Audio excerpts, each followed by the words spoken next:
Tal día como hoy. Podcast número 67.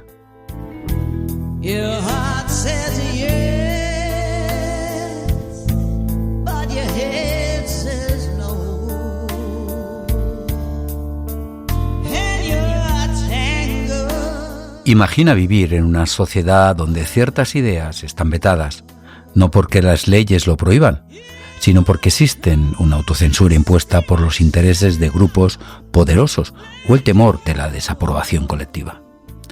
Así describe George Orwell la atmósfera intelectual de su tiempo en el prólogo censurado de Rebelión en la Granja. Este prólogo, que no fue publicado originalmente, nos recuerda un principio fundamental. La verdadera libertad no es solo la de expresar ideas populares, sino también la de defender lo impopular.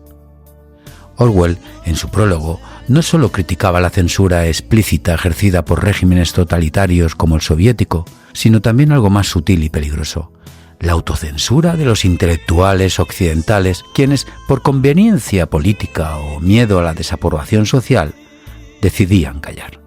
Hoy estas palabras resuenan con más fuerza que nunca.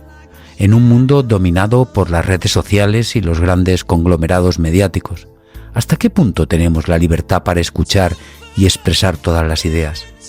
¿Cómo influye la polarización, los algoritmos, la velocidad de la información en nuestra capacidad de discernir entre lo cierto y lo falso?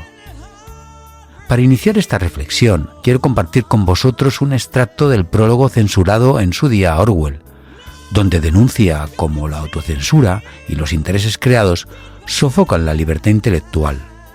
Aquí Orwell señala: el tema que se debate aquí es muy sencillo. ¿Merece ser escuchado todo tipo de opinión, por impopular que sea? Libertad, como dice Rosa Luxemburg, es libertad para los demás. Idéntico principio contienen las palabras de Voltaire: detesto lo que dices, pero defendería hasta la muerte tu derecho a decirlo. Lo irónico es que este prólogo, que hablaba de censura y autocensura, terminó siendo censurado, privado al público de reflexionar sobre una de las amenazas más sutiles a la libertad de prensa: el silenciamiento de ideas impopulares por intereses creados. Otro párrafo del prólogo silenciado fue: existen ciertos temas que no deben ponerse en tela de juicio a causa de los intereses creados que los rodean. Pero lo que sí es inquietante es que, donde quiera que influya la URSS, con sus especiales maneras de actuar, sea imposible esperar cualquier forma de crítica inteligente ni honesta por parte de escritores de signo liberal, inmunes a todo tipo de presión directa que pueda hacerles falsear sus opiniones. Este pasaje subraya cómo el poder, ya sea político o ideológico, influye en el discurso permitido, algo que sigue siendo relevante hoy en día en el contexto de los medios controlados por corporaciones, gobiernos y algoritmos. Hoy, casi 80 años después, este incidente sigue siendo un recordatorio poderoso de cómo la verdad puede ser manipulada o enterrada, incluso en sociedades que se consideran libres.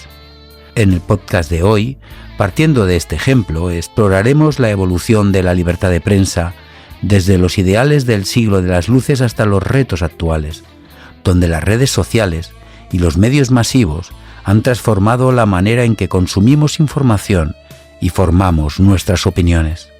John Stuart Mill, filósofo clave del liberalismo, escribió la siguiente frase: la peculiaridad del mal social no es solo el aplastamiento de la opinión, sino el robo a la humanidad. Si la opinión es correcta, se le priva de la oportunidad de cambiar el error por la verdad. Si es errónea, pierde algo igualmente beneficioso: la percepción más clara y la impresión más viva de la verdad que surge en una colisión con el error. Con esta reflexión, John Stuart Mill nos quiere decir que la verdadera libertad reside en la confrontación de ideas, libre de manipulaciones o censuras, y en la capacidad del individuo para discernir. Empezamos.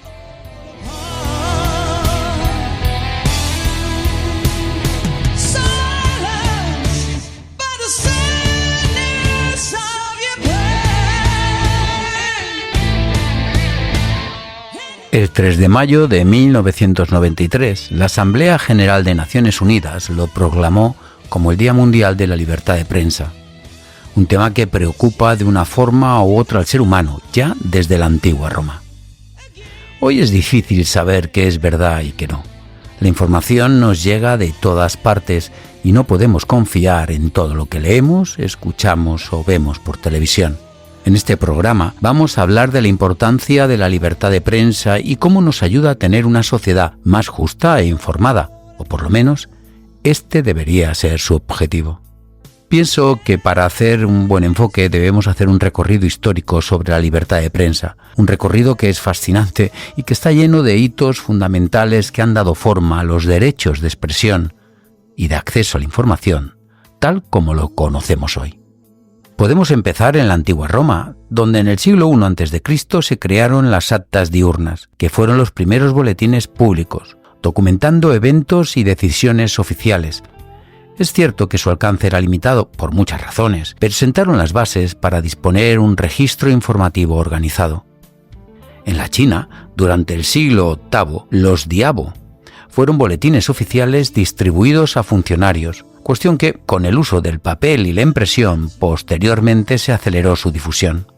Pero si hay un hito importante en esta historia, fue lo ocurrido en 1440, que fue cuando Johannes Gutenberg perfeccionó la imprenta, marcando un antes y un después en la circulación del conocimiento. Esto permitió la aparición de publicaciones como el Relation en 1605 en Estrasburgo, que era un boletín informativo manuscrito, siendo el primer antecedente del diario, tal como lo conocemos hoy. La imprenta redujo los costes de producción, facilitó el acceso a la información y fomentó el debate público, aunque ya por aquel entonces la censura estatal era común en toda Europa. Años más tarde, concretamente en 1695, en Inglaterra apareció la Ley de Libertad de Prensa, un gran avance para la expresión pública. Al mismo tiempo, autores como Voltaire defendieron la libertad de pensamiento como pilar de la sociedad. En Suecia, la primera ley de libertad de prensa fue adoptada en este país en 1766, estableciendo el derecho de los ciudadanos a acceder a documentos públicos y restringiendo la censura. Aunque aún limitada en su aplicación práctica, marcó el inicio de un marco legislativo formal para la libertad de expresión. O en Norteamérica, la primera enmienda de la Constitución de los Estados Unidos en 1791 garantizó explícitamente la libertad de prensa, sirviendo como ejemplo para otras naciones. En la vieja Europa, la prensa creció enormemente gracias a la alfabetización masiva y la tecnología, como las rotativas. En España, la Constitución de 1869 permitía una mayor libertad de prensa, aunque su aplicación dependía del clima político, cuestión que, de una forma diferente, o quizás no tan diferente, pasa en la actualidad. Aunque en todo caso, y gracias a la libertad de prensa, se permitió la crítica de gobiernos y se facilitó movimientos revolucionarios, como el caso de las publicaciones que apoyaron la independencia en muchos países de América Latina. Ya llegamos al siglo XX. En esta época es donde la radio y la televisión transformaron la manera de consumir noticias, haciendo que llegaran a más personas y de forma más rápida. Sin embargo, esto trajo un lado más oscuro. En regímenes autoritarios o en su caso en gobiernos poco escrupulosos, estas herramientas se utilizaron para la propaganda, para incidir en la opinión pública y, en definitiva, evitar el pensamiento crítico. Todo es válido para hacer prevalecer el mensaje oficialista. En 1948, la Declaración Universal de Derechos Humanos incluyó en su artículo 19 la libertad de opinión y expresión, fortaleciendo el concepto globalmente. Pero ya en el siglo XXI, y con la consolidación de la era digital, nos enfrentamos a verdaderos desafíos. Si bien Internet democratizó aún más la comunicación, permitiendo que cualquiera pueda ser emisor de información, también planteó nuevos retos a combatir. Noticias falsas, polarización, intervenciones sesgadas y concentración de poder en plataformas digitales. Como nos advierte George Orwell en su novela 1984, que cuando un gobierno tiene el poder de controlar la información, puede manipular la realidad y crear una sociedad donde el pensamiento crítico y la individualidad son suprimidos. La novela es sin duda una llamada a la vigilancia y a la defensa de la libertad de expresión y al acceso a la información. Creo que hoy en día está más vigente que nunca.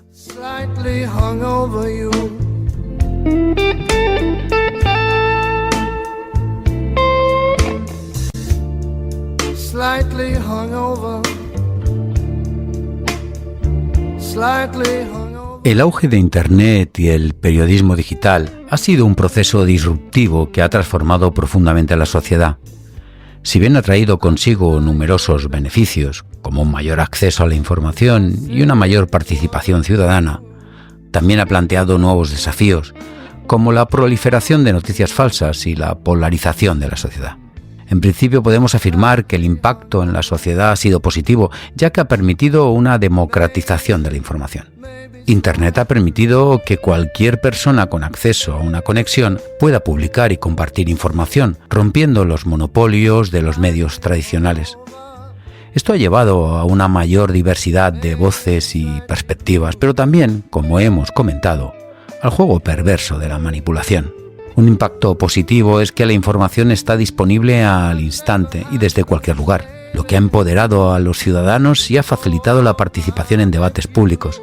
Sin embargo, es fácil que se produzca una sobrecarga de la información que dificulta la búsqueda de fuentes fiables. Ya no estamos limitados a los horarios de los medios tradicionales, podemos acceder a las noticias cuando queramos y desde cualquier dispositivo. Esto ha llevado a la fragmentación de la audiencia y a la aparición de nuevos formatos de consumo, como los microcontenidos y las noticias personalizadas. En mi caso, este formato me permite seguir a determinados periodistas informándome de aquellas cuestiones que me interesan, lo cual nos lleva a un nuevo modelo de negocio. Los medios tradicionales se han visto obligados a adaptarse a este nuevo entorno digital, desarrollando su negocio basándose en la suscripción, la publicación digital y el periodismo de datos. En este punto es donde empiezo a ver los verdaderos problemas, ya que hay pequeños medios digitales que prácticamente se mantienen con las subvenciones o publicidad institucional que, en mi opinión, quedan condicionados por su forma de supervivencia y crecimiento. En todo caso, y gracias a Internet, las redes sociales han facilitado la interacción entre los ciudadanos, permitiendo la creación de comunidades en línea y la movilización social. Sin embargo, también fomentan la polarización y la difusión de discursos de odio. Todo ello ocurre por los diferentes sesgos y porque la información pasa a ser opinión, porque el dato no es verdaderamente lo importante. Lo importante es cómo ver y transmitir ese dato para configurar un mensaje y, en el fondo, condicionar el pensamiento, condicionar la opinión. En definitiva, estamos viviendo un momento donde hay una mayor diversidad de voces, una mayor transparencia, una mayor participación ciudadana, lo que provoca desafíos en la verificación de la información y a su vez una tendencia de difundir noticias falsas, generando un problema grave de desinformación. Por poner un ejemplo, podemos mencionar un caso muy conocido de sesgo y desinformación en los medios. Ocurrió durante las elecciones presidenciales de 2016 en los Estados Unidos. Las fake news jugaron un papel determinante. Concretamente, el Pizzagate empezó como un rumor en el que se afirmaba que una pizzería de Washington albergaba una red de pedofilia vinculada a Hillary Clinton. La información falsa llevó a un hombre armado al local, disparando en su interior sin herir a nadie. Este caso muestra cómo una narrativa no verificada puede derivar en consecuencias peligrosas al manipular las emociones y creencias de las personas. La teoría se popularizó en plataformas como Twitter, la actual X, y Facebook, amplificada por cuentas influyentes y grupos de conspiración. Frases como cheese pizza, interpretadas como un código para la pornografía infantil, fueron utilizadas para justificar la narrativa conspirativa. El Pizzagate evidencia el poder de las redes sociales para propagar información falsa rápidamente, fomentando el pánico y acciones peligrosas. Aunque desmentida la teoría, sentó las bases para conspiraciones más amplias, siguiendo una narrativa similar sobre una supuesta élite que comete crímenes atroces. El caso se convirtió en un ejemplo paradigmático de cómo las teorías conspirativas pueden surgir de interpretaciones erróneas, desinformación y emociones exacerbadas en contextos políticos polarizados. ¿Hasta dónde tiene responsabilidad de este fenómeno los políticos?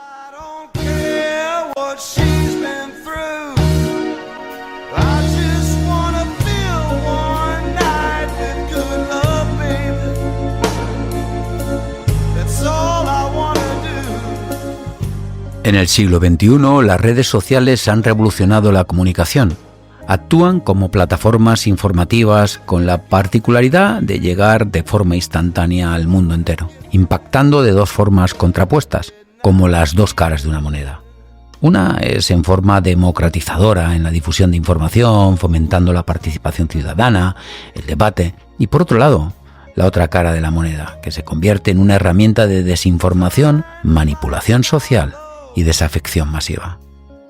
Como impactos positivos podemos mencionar la primavera árabe. Fue una ola de levantamientos en países del norte de África y Oriente Medio. Y las redes sociales jugaron un papel crucial para coordinar protestas y compartir imágenes, testimonios en tiempo real.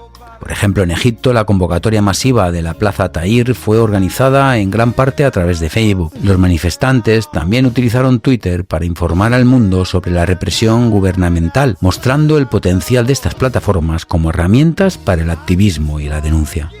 O las protestas en Hong Kong, en la que los manifestantes utilizaron Telegram y Twitter para eludir la censura china, organizar acciones y documentar violaciones de los derechos humanos. La capacidad de transmitir información globalmente fortaleció el apoyo internacional a esta causa.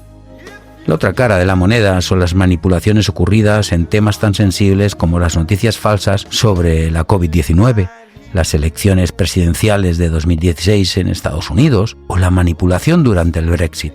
Información que buscaba cambiar la opinión pública y que en muchos casos se logró, generar duda, odio, en definitiva enfrentamiento. La polarización social parece una buena fórmula para obtener resultados políticos a muchas entidades y partidos, así que no dudan de utilizarla usando mensajes y mensajeros, periodistas, opinadores o famosos, que dirigen los mensajes a aquellos que son sus seguidores. Lo importante es abrir brecha. Es por ello por lo que los algoritmos de las redes sociales tienden a mostrarnos contenidos que coinciden con nuestras creencias persistentes, creando cámaras de eco, donde nos rodeamos de personas que piensan como nosotros. La repetición de una mentira muchas veces puede hacer que parezca verdad. Los bots y las cuentas falsas se utilizan para amplificar mensajes y crear una falsa sensación de consenso. Y tal como hemos comentado, los actores políticos y los grupos de interés utilizan las redes sociales para manipular la opinión pública y favorecer a ciertos candidatos o ciertas causas. Estos ejemplos demuestran que, aunque las redes sociales democratizan la información, su potencial para difundir noticias falsas también puede manipular a la opinión pública y debilitar los procesos democráticos. Sin lugar a duda, esto dificulta el diálogo y fomenta la polarización.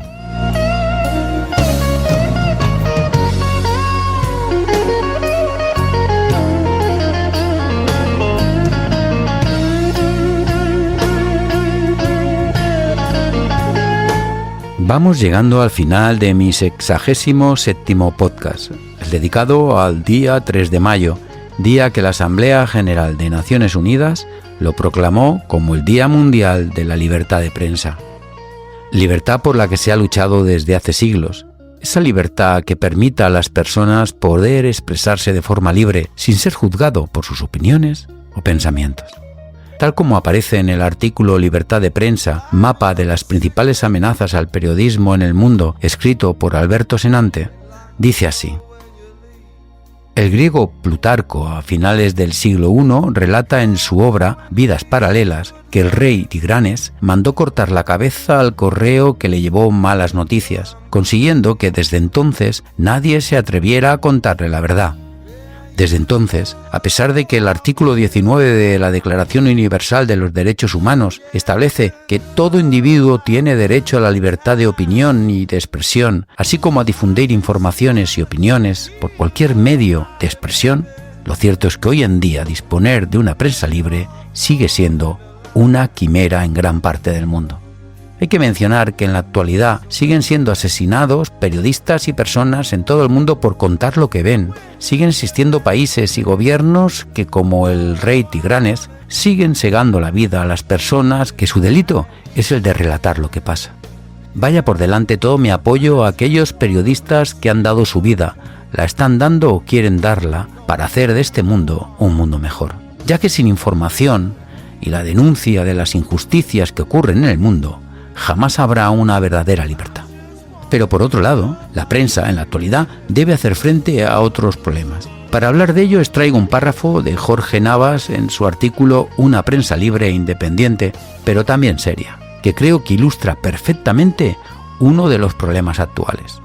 Los medios ya nos hemos dejado comer demasiado terreno sin rebelarnos contra tantas ruedas de prensa en diferido, tantas comparecencias sin preguntas, tantas respuestas elusivas o displicientes y otras malas artes a las que nuestros políticos se han y nos han acostumbrado. Razón de más para que no sigamos cediendo resortes de contrapoder.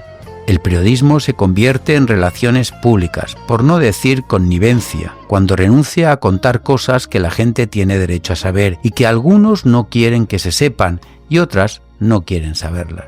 En definitiva, los garantes de la información en muchas ocasiones caen en sesgos y en la trampa fácil de la opinión en contra del camino difícil, arduo y árido de contar la información, desde los diferentes ángulos, para que quienes leamos, o oigamos, o veamos, podamos formar nuestra opinión, y resalto nuestra, y no la que quieren que formemos. Nos encontramos casos como el de un medio de comunicación con diferentes canales de televisión que es capaz de mandar un mensaje y el contrario en sus informativos, únicamente guiados por el sesgo de su filiación o pensamiento político. Y son estos políticos quienes utilizan estos medios para mandar sus mensajes, que volviendo a George Orwell y su novela 1984, lo hacen con el objetivo de adoctrinar y hablar a través de otros, a aquellos que son más próximos a sus ideales para que no desfallezcan y sigan, si caben, convencidos de su doctrina.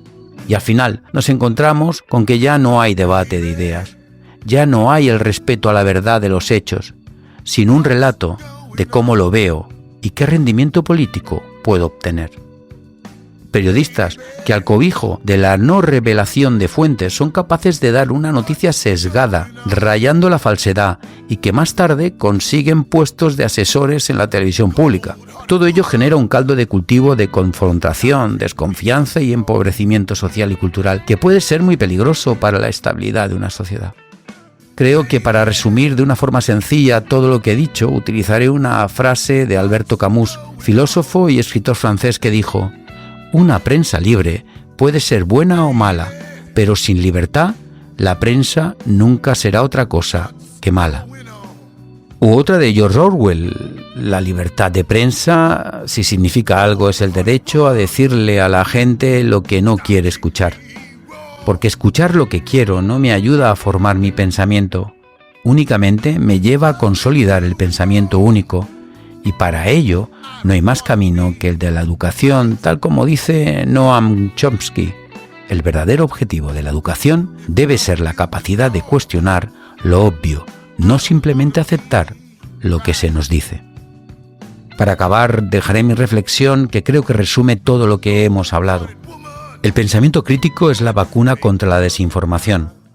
Una sociedad que valora la libertad de prensa debe invertir en la educación de sus ciudadanos para que puedan distinguir entre hechos y opiniones, y así poder tomar decisiones informadas.